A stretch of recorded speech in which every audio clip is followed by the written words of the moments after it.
اب ہم اپنے لیسن نمبر 4 کو دیکھ رہے ہیں جو آبجیکٹ ٹرمینالوجی کا لیسن ہے، یعنی جو ڈرائنگز یا جو السٹریشنز ہم کورل ڈرا میں بناتے ہیں ان سے متعلق کون سی ایسی اصطلاحات ہیں، کون سی ایسی ٹرمز ہیں جو ہمیں جاننا ضروری ہے۔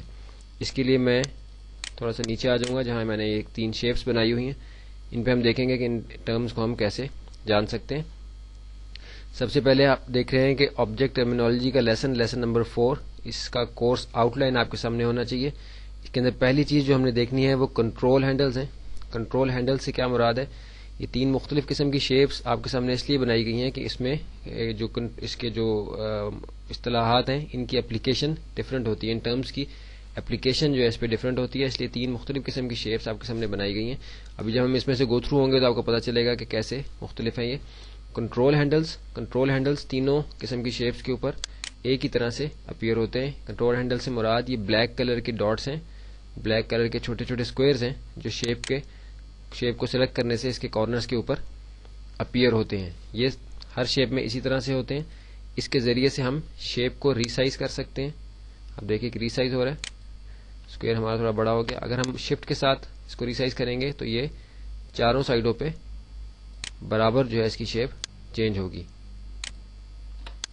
اگر اسکوئر پہ آ کے ہم اسی طرح سے کریں تو آپ دیکھیے کہ اسکوئر شفٹ کے ساتھ چاروں سائڈوں پہ ایک جتنا بڑا یا چھوٹا ہوگا، اور اگر ایک سائڈ سے کریں گے تو اس سائڈ کی طرف جو ہے صرف اس کی شیپ جو ہے وہ چینج ہوگی۔ اس طرح پالیگون ٹول سے ہم نے شیپ بنائی ہے اس کو بھی ہم کر کے دیکھتے ہیں، یہ بھی اسی طریقے سے ہو رہی ہے۔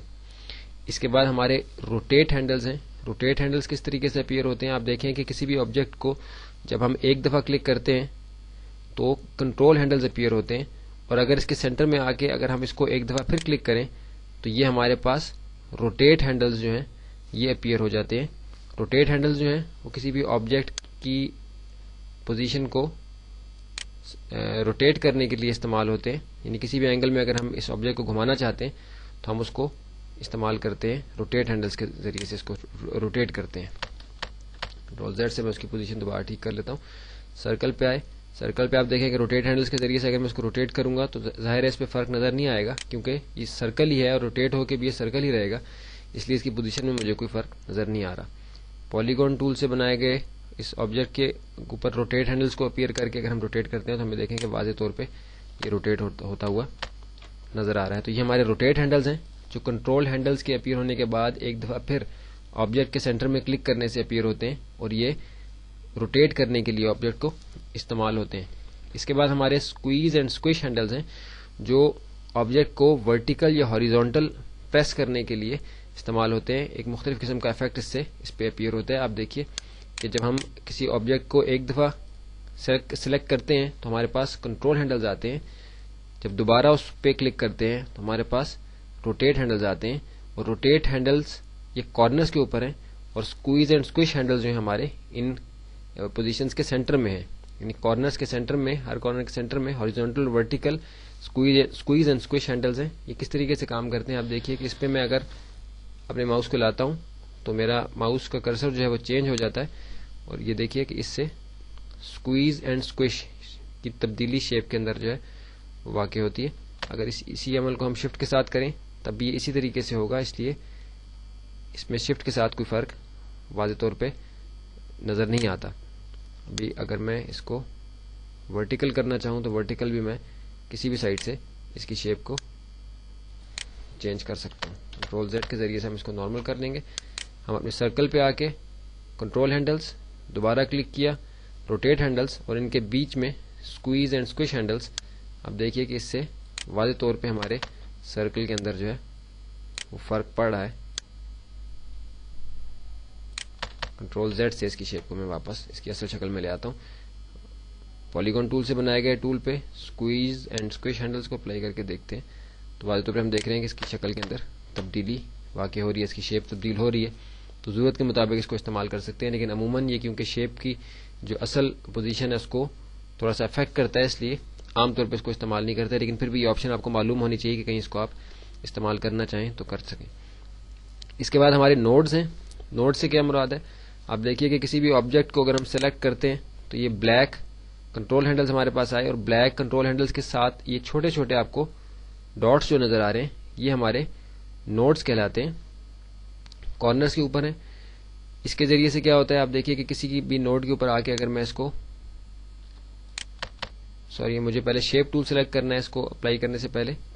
اب دیکھیے کہ شیپ ٹول میں نے سلیکٹ کیا، جو ہمارے نوڈز تھے، ہمارے اسکوائر کے نوڈز تھے وہ ہائی لائٹ ہو گئے ہیں اور کنٹرول ہینڈلز جو ہیں یہاں سے غائب ہو گئے ہیں. آپ دیکھیے کہ کسی بھی نوڈ پہ اگر میں آتا ہوں تو یہ اس کی سلیکشن لے لیتا ہے، اور اگر میں اس کو سلیکٹ کر کے موو کرتا ہوں تو آپ دیکھیے کہ اسٹریٹ اوے اس کے کارنرز جو ہیں وہ ریپوزیشن ہو جاتے ہیں اور وہ تھوڑا اسموتھ کارنرز بن جاتے ہیں، گولائی ان کے اندر آ جاتی ہے.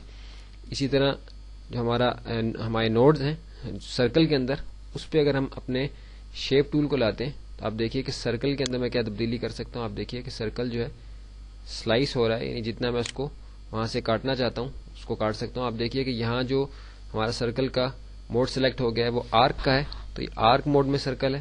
اگر میں پائی موڈ میں لانا چاہوں تو آپ دیکھیے کہ پائی میں اگر لاؤں گا تو اس طرح ہو جائے گا. نوڈ کے ذریعے سے میں اس کو ایڈٹ کر سکتا ہوں. اگر دوبارہ سرکل بنانا چاہتا ہوں تو آپ سرکل کو دوبارہ سلیکٹ کریں گے تو وہ کمپلیٹ سرکل ہو جائے گا. اسی طرح ہمارا پولیگون ٹول سے جو بنائی گئی شیپ ہے، اس کے نوڈز کو اگر ہم شیپ ٹول کے ذریعے سے ایڈٹ کریں، کوئی اس کے اندر تبدیلی کر کے دیکھیں تو کیا تبدیلی اس کے اندر واقع ہوتی ہے اس کو ہم دیکھتے ہیں. اب دیکھیے کہ نوڈ کے اوپر اگر میں آتا ہوں تو نوڈ خود سے ہائی لائٹ ہو جاتا ہے. کسی بھی نوڈ کو میں اس پہ اپنا کرسر لا کے ماؤس کے لیفٹ کلک کے ساتھ اس کو موو کرتا ہوں تو آپ دیکھیے کہ پولیگون ٹول سے بنائی گئی شیپ کے اندر کیا تبدیلی جو ہے واقع ہوتی ہے ہمیں نظر آ رہی ہے. بہت ہی آسانی کے ساتھ اس کی شکل جو ہے وہ بالکل شیپ تبدیل ہو گئی ہے اور ایک سٹار کی طرح کی شکل اس نے بنا لی ہے. کوئی بھی کلر اگر میں چینج کروں تو اس کے اندر کلر بھی چینج ہو جائے گا. اس کو ریپوزیشن کر لیا. اس کے بعد ہمارے لائن سیگمنٹس ہیں. کنٹرول زیڈ سے میں اپنے ساری شیپس کو ان کی اصل پوزیشن میں لے آتا ہوں. لائن سیگمنٹ سے کیا مراد ہے؟ لائن سیگمنٹ سے مراد لائن کا وہ حصہ ہے جو ایک نوڈ سے دوسرے نوڈ کے بیچ میں ہوتا ہے. ہر لائن جو کورل ڈرا میں ڈرا کی جاتی ہے وہ دو نوڈز، کم سے کم دو نوڈز کے بیچ میں ہوتی ہے. تو دونوں نوڈز کے ایک نوڈ سے دوسرے نوڈ کے بیچ میں جو لائن کا حصہ ہے اس کو لائن سیگمنٹ کہتے ہیں، جس کو ہم مختلف طریقوں سے ایڈٹ کر سکتے ہیں. شیپ ٹول کے ذریعے سے بھی ہم اس کو کر سکتے ہیں اور اس کے اندر مزید نوڈز ایڈ بھی کر سکتے ہیں، جو کہ ہم آگے جا کے دیکھیں گے. تو ہم نے اپنے لیسن نمبر 4 کے اندر آبجیکٹ ٹرمینالوجی، جو ہمیں بنیادی طور پہ اپنے آبجیکٹ سے متعلق جو چیزیں ہیں ان کو کنٹرول کرنے سے متعلق ان کے بارے میں جو اصطلاحات استعمال ہوتی ہیں کورل ڈرا کے اندر، ان کو ہم نے اس لیسن کے اندر جانا ہے. اور یہاں میں پھر ایک دفعہ بتا دوں کہ جو کورل ڈرا 9 استعمال کر رہے ہیں، یعنی جو نسبتاً پرانا ورژن ہے کورل ڈرا X4 سے، ان کے لیے بھی ساری ٹرمینالوجیز اسی طرح سے ہیں جیسے کہ ہمیں ابھی کورل ڈرا X4 کے اندر ہی نظر آ رہی ہیں.